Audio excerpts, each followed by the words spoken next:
You're listening to Swinburne's AI and Education podcast. This podcast is being recorded on the land of the Wurundjeri people of the Kulin Nation, who are the traditional owners of the lands in Hawthorn and Melbourne's east and outer east, where Swinburne's campuses are located. We acknowledge the First Peoples are the first teachers, pedagogically caring for country, kin and ancestors. My name is Rowena Ulbrich and I'm Academic Director Digital Literacies at Swinburne University. I'm spearheading Swinburne's AI community of practice. We know many educators can see the potential that GenAI affords, the efficiencies, potentially as a tool for ideation across the workflow and even personalised learning. We also know they're concerned about things like academic integrity, decline in critical thinking and ethical uses of AI. But what do students think? How do they feel about the ubiquity of GenAI and its impact on their learning experience? How it'll affect their lives now, but also their jobs in the future. Today's episode is digging into the hearts and minds of students learning with AI in 2025 and will feature 3 Swinburne University students from different discipline areas sharing their thoughts, feelings and expectations of learning with GenAI this year. So firstly, thank you for joining me today. We've got 3 wonderful Swinburne students with us here today. Would you like to introduce yourselves? Hi, I am Daniel Zalesnik-Pina. Dan works too, and I am a 6th year Bachelor of Architecture student at Swinburne. Before that, I was in the Advanced Diploma of Building Design, which explains the 6 years. Hi, my name is Talia Lietman, and I am in my 3rd year of a Bachelor of Film and Television at Swinburne. Hi, my name is Sia. I'm going to start my 4th year of Bachelor of Engineering. I'm majoring in software and I have a minor in finance. So I'm going to start with, how do you feel GenAI has impacted your learning experience over the last 2 years? Well, it's still in its infancy, especially in the architecture field, as it's not just design imagery, it's applying these designs to real life, relating to the engineering of these structures and how they adhere to regulations. In our curriculum, it hasn't had a huge impact so far, but in the tech development side of our programs, there are emerging tools and such that some more proactive students, such as myself, have experimented with in ways that we can streamline or speed up certain areas of our craft. Sure, some aspects of the role get replaced, but that leaves more space for our profession to focus on other more important areas. And I'm excited to see how our curriculum can bring in these tools more into showing us like, oh, did you know there's this you can use? Did you know there is that? This can't replace your own creativity and your own design skills, but this is helpful to speed up the process, because a big issue in architecture is working overtime and trying to get projects done by a deadline. Brilliant, thank you. Talia? The use of AI in my course is quite minimal, and I think it hasn't been quite embedded into a lot of the course structures, because I feel as creatives, perhaps we do have this fear, like many of the disciplines do, but especially the fear of creativity being replaced. And a lot of us are in seeking film careers because it's a creative process. We love to contribute to it. We want to explore our creativity, and it's perhaps not the most conventional course of career path. It's a bit risky in areas, and we are taking those risks because we want to seek that creativity and to see the potential future that AI might take away from us. It has created a bit of a scary sentiment with that course. Where do you think that's come from? Do you think is that just really amongst your peers that you get that sense, or is that something that you're getting from educators as well? It is definitely something we get amongst our peers. In terms of our educators, it's not brought up commonly in a sense, and that almost to me reads as trying to avoid it. It doesn't seem openly accepting of it. understandably, our educators have been in these film careers, and I'm sure they're advocates for human creativity like we are. And even if AI doesn't entirely replace us, those processes that AI might take away from us, we value, and we value that being human work. And in terms of the peer side, we try and feel, we try and calm ourselves sometimes, but it's so uncertain, and at the pace that AI is rapidly evolving, we are increasingly getting a little concerned. Well, that's understandable, and particularly if you're not being advised as well. It sounds like you're having those conversations amongst yourselves. What are some of the concerns that you've got? So we are now seeing AI be more built into the film industry and media industry in ways that it seems like it's slowly being introduced, and the trying to get a sway of public opinion to accept this as well. It just depends when it crosses the line. Some examples I can think of is the Coca-Cola commercial for their Christmas ad last year. They entirely used AI to create it. I'm not sure if any of you saw it, but yeah, I did see it actually, and it was interesting. Had some conversations with some friends about it that are in the media industry. They had some strong opinions too. What were your thoughts? yeah. Well, it heavily played into the AI aesthetics, where the selling point of it essentially was that it was AI. It was noticeably AI. So it could be argued that perhaps where the film industry wants to implement unnoticeable AI that is not so different from human work, it could be a different case from that. But I did feel some concerns. It was quite concerning, and some people said, and I agreed, that it felt soulless almost. And I definitely agree with that, but it's so early on that I do have these fears that AI can replicate the skills and the product that humans can create in the future. It is increasingly seeming like a future possibility. Another example is that Netflix recently, when you go over to the dubbing, there was some media there that they've replaced the lip syncing of the actors so it matches up with different languages. And that is essentially changing the actor's performance in some sense. So it seems to me that they are prioritizing AI over human performance in that sense. So what does that mean for you? You said that's making you feel concerned and you're feeling quite anxious. What do you think some of these changes mean for you as someone that's coming up in film and TV? What are the things that you're worried about? I'm worried about the reasons why I wanted to be in the film industry no longer being there for me, no longer being present, less jobs, less security, and the passion being taken out of me. In some senses, I am a big fan of post-production. That's where I like to focus a lot of my energy, and post-production is being targeted heavily.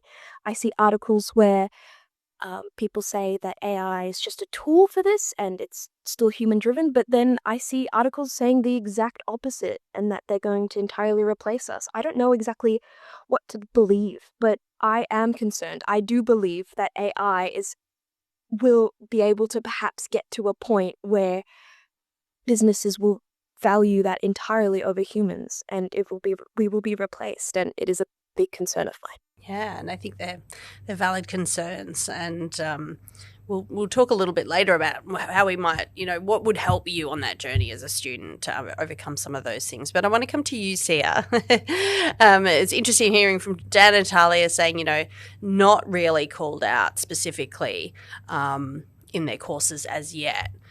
I'm interested in in computer science. Do you have that same experience? I feel like I completely agree with both Dan and Talia. Especially in terms of like, being scared about it taking away your jobs, it being able to like, do everything that you're doing. I feel same in like software engineering, same in terms of coding. Like I feel this is one of the most like, out there, like, oh yeah, all coders are gonna be replaced by AI. Like there's this AI tool that came that was like a software engineer, and you would write down like, sorry, what kind of application, like web application or mobile application you would want it to write, and it would literally just do everything from start to the end, like design it for you, write it for you, make a working make a working thing in like 10 minutes. And it's same thing for like a human like a human, even with like experience, I would think it would at least take like, a day or two to do that. So it's, yeah, same, it's like pretty scary.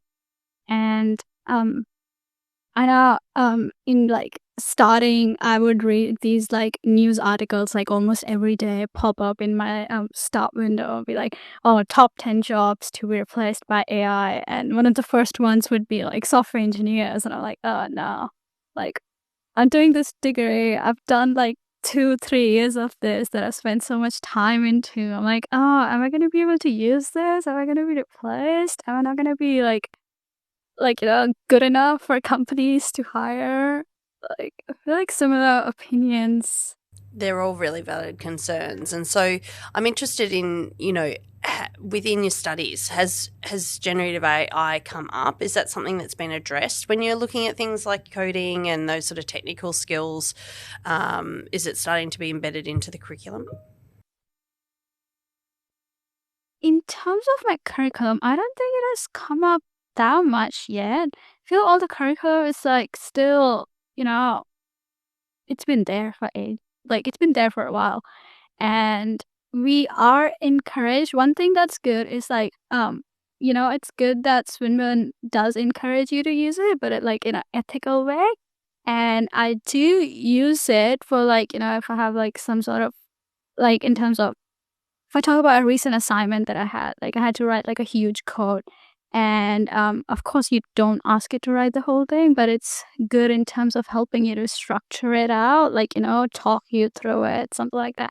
And I feel like tutors are okay with you to get some help from it, but like instead of like totally copying from it or something like that. But is that something you feel that you have to make the decision around, where the line is, or is it made clear in your assessment, for example, how you can use it? I feel it is definitely on you. Like I feel there's a line that you can easily cross, and it depends on you. Like if I think of myself, oh, this is an assignment that I have to do I just want the AI to do it? Like it could, and there's a chance you could get away too. But like, do I really want to do that? Like, am I here to learn or just like, get away with things? I feel like there's a line that you yourself that need to draw. Like sometimes if I have an assignment and I'm having problems with it, I ask it specifically, hey, don't do this for me. Don't solve it for me. Just help me through like, the solving process. Like, oh, can you guide me through it? Like, how could I be doing this? Can you structure it out for me? Like something like that.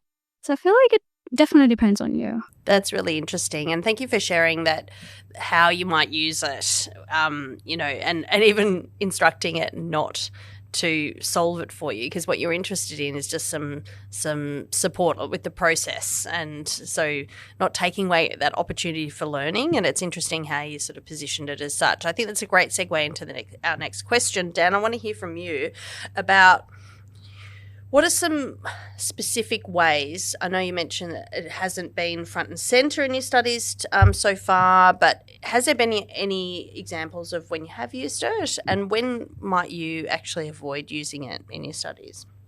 Well, I know one example which has been around for a while before this huge AI hype kind of appeared was floor plan generation.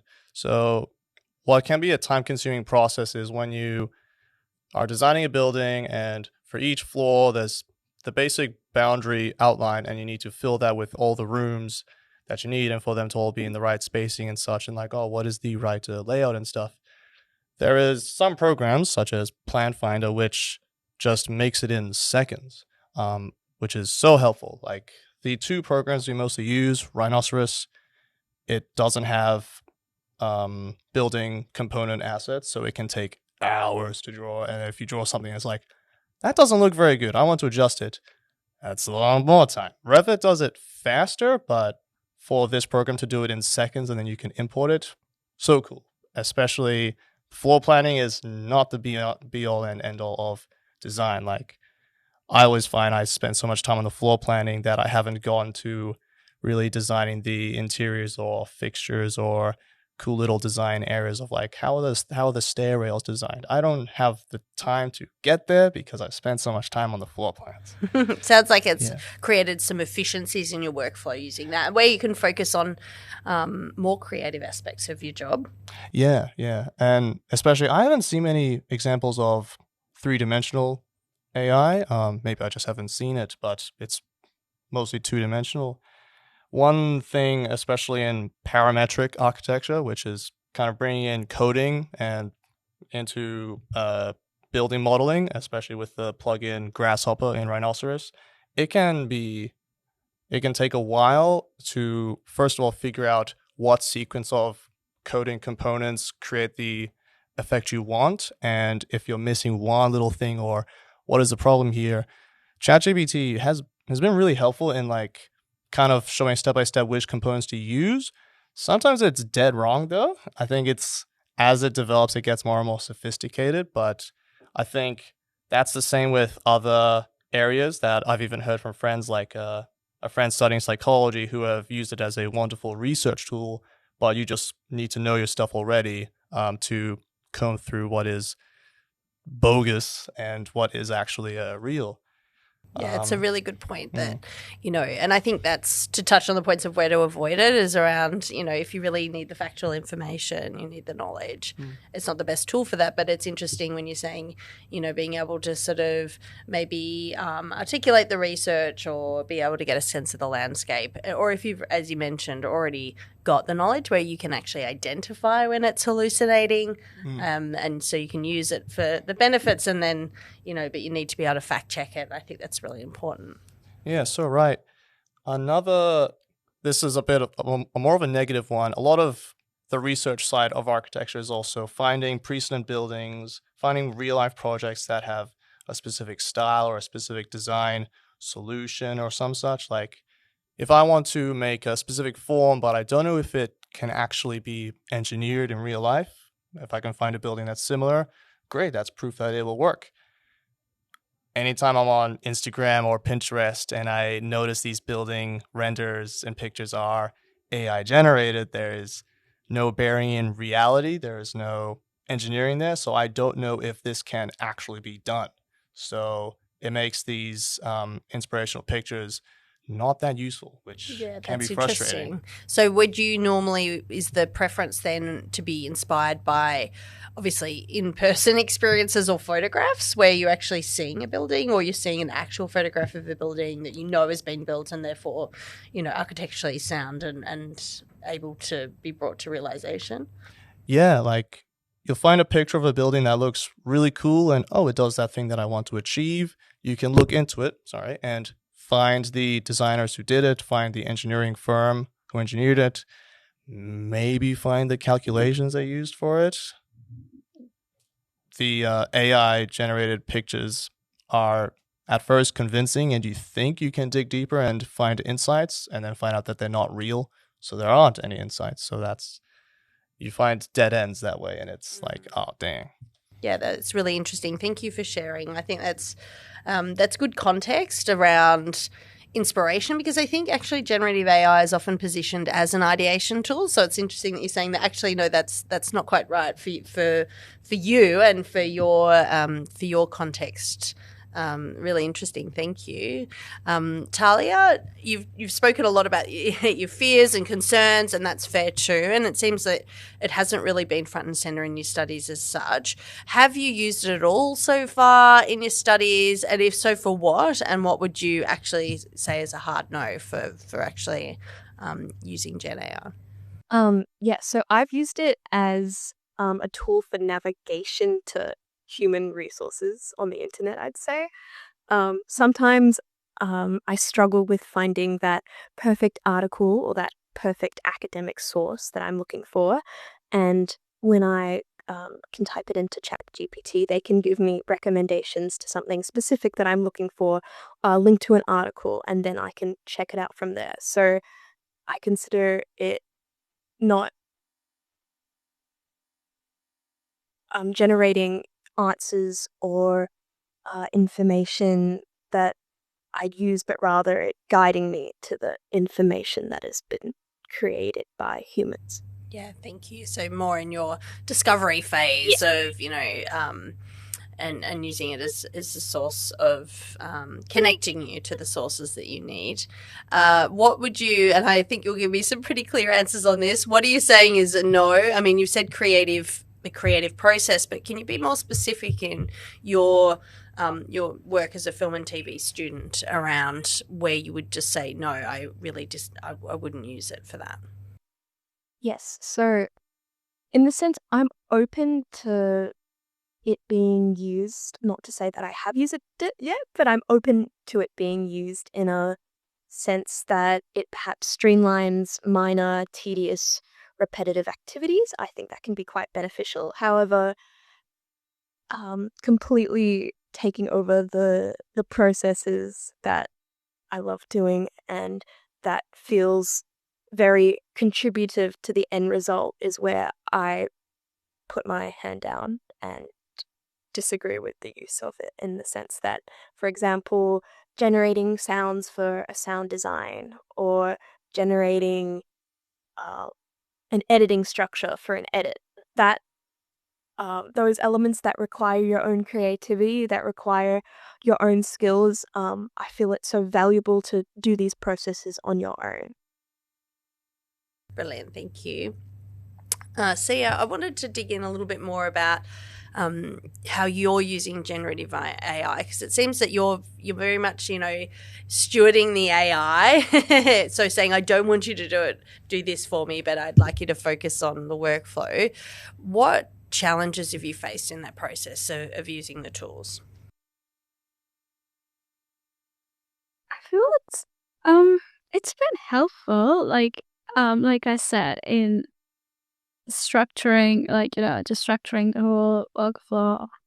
In terms of challenges of using AI, especially in software engineering. It could be technical challenges, or it could be more challenges in navigating how you should use it as well. Yeah. Feel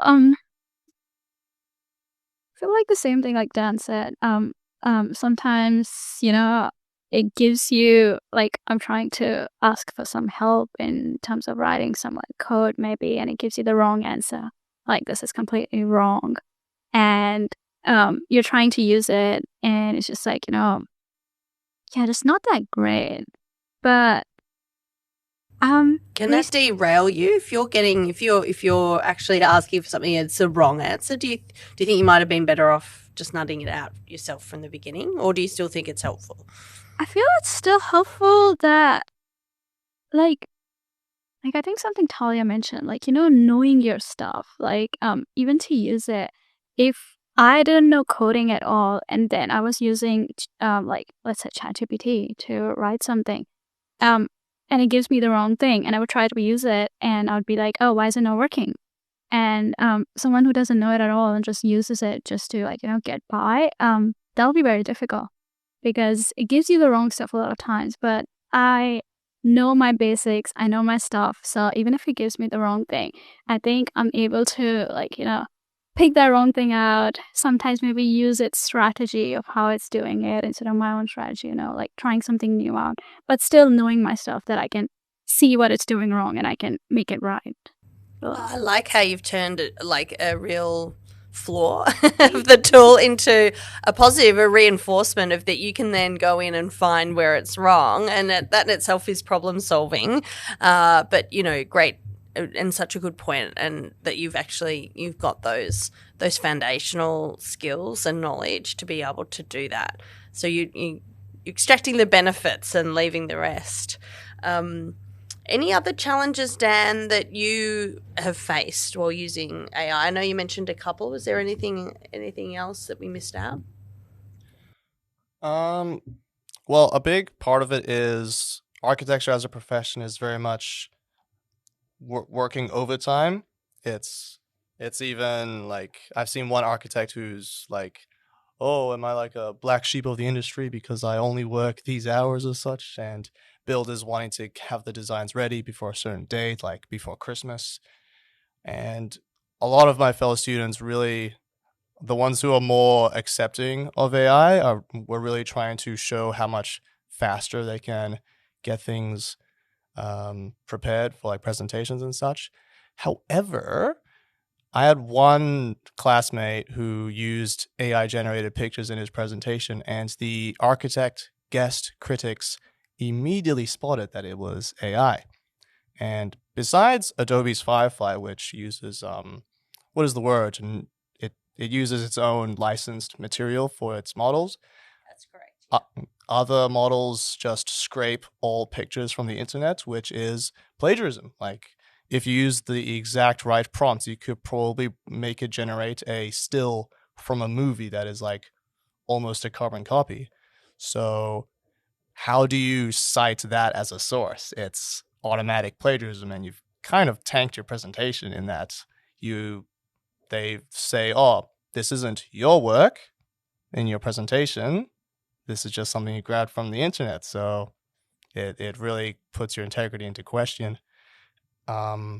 Sometimes one other classmate like cooked up some render images so the teacher could look at, but the 2D images, they don't seem to really tell the difference between foreground, background, and perspective. Like even if I made a building model that had very angular walls and roof connections, the AI picture kind of screws with that, and the teacher looks at it and he doesn't know what the building is doing, or he misunderstands something, and he was like, "Oh, this is not right. This, you can't use this." And so I was like, "Ooh, that's like, oh, you try to speed up the process by making these, but they haven't worked yet." There are some programs like Air Render that are really bringing more, like you can import a 3D model as a contextual element, kind of similar to Adobe Firefly's new structure reference, to make sure that the AI image is actually still accurately showing the building form. So yeah, that's I think that's interesting what you're saying though about the trade-off between efficiency and quality. Yeah. And I think that picks up also what you were saying, Tali, around there is a fine line between, creating the efficiencies and what is human creativity. And I think that's also what you were sort of talking about too, which is, how do we draw that line and know where it's right and just and helpful, and then when does it actually make your work of a lower quality, which can have pretty big impacts if you're presenting to industry partners, for example. That's a high stakes environment. It sounds like in those examples though, the original work was really important, and I wonder if it was made clear to students about how they should be using the tools within that context. And yeah, I suppose that's a nice segue into my final question, which is what would actually help you to navigate using AI this year in your studies? Well, there is a unit, communications, which they started by showing us like, take a Aboriginal story and use ChatGPT to analyze it and find the key elements of the story and how that can be translated into a architectural, moving mechanical installation, which was cool. I had to drop that unit for personal reasons, but I'll be doing that this semester, so I'm excited to see how much they have been able to integrate AI into the creative process of design to help speed things up and find angles that you otherwise may not have noticed. So really having that opportunity to explicitly be taught the skills and how they relate to, architectural knowledge and skills. Yeah. That's what would help. And also especially in showing students how to use it properly without accidentally plagiarizing the whole internet and such. So having a bit of clarity maybe around how the tools can be used in specific cases. Clarity of purpose. It's a shortcut, but you don't want to use it as a shortcut, if you catch my drift. It's challenging. There's a lot of blurred lines there for sure. Talia, what would help you? I'd say more discussions between educators and students in the involvement of AI, specifically how it can be applied in the industry. I understand why there is a hesitance to talk about it, especially since there's so much uncertainty around it. You don't want to say something and then turn out not to be true.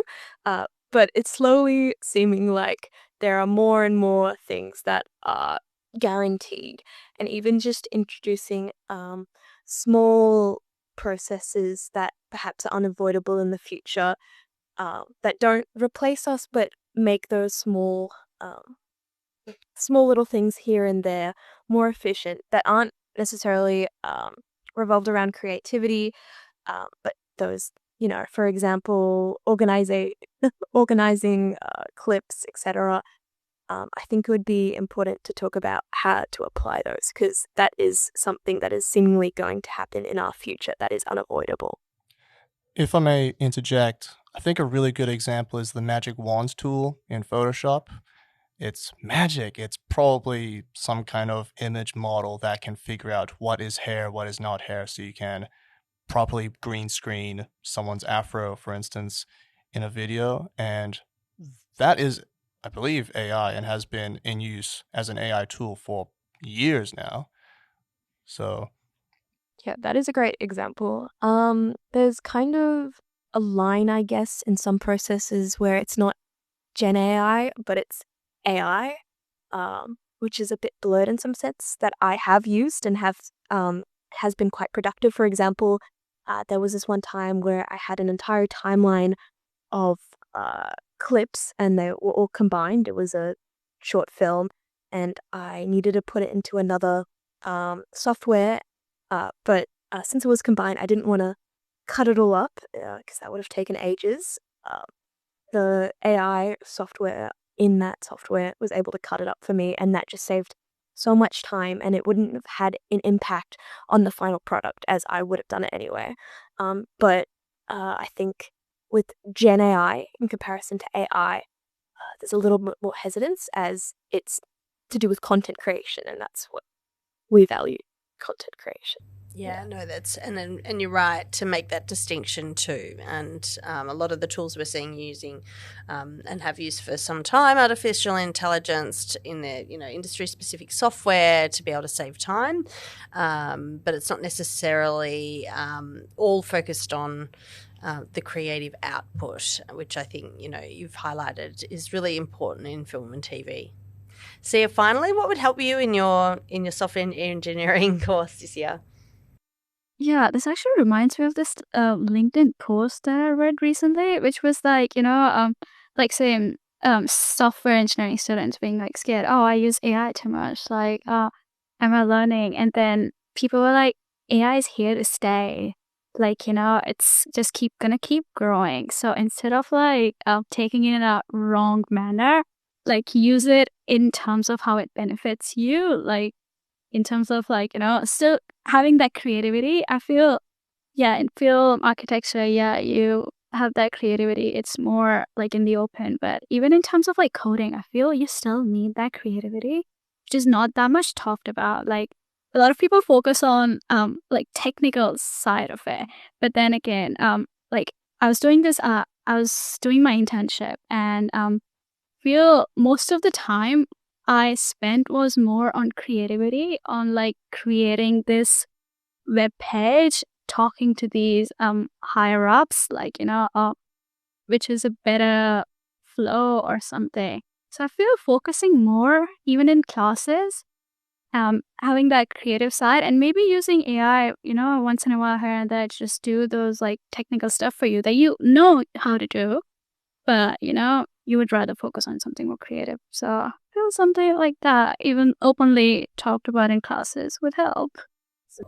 Absolutely. And I think, there's this tension of students knowing that they will use it in their future lives, but that somehow by using it is devaluing the learning experience. And potentially it is if we have existing assessments in the context of AI, if you have assessments that amplify the creative process, it changes a little bit. Well, thank you all so much for sharing your thoughts, your feelings, your expectations. It was wonderful hearing from all of you and fascinating conversation. Thank you for joining us today.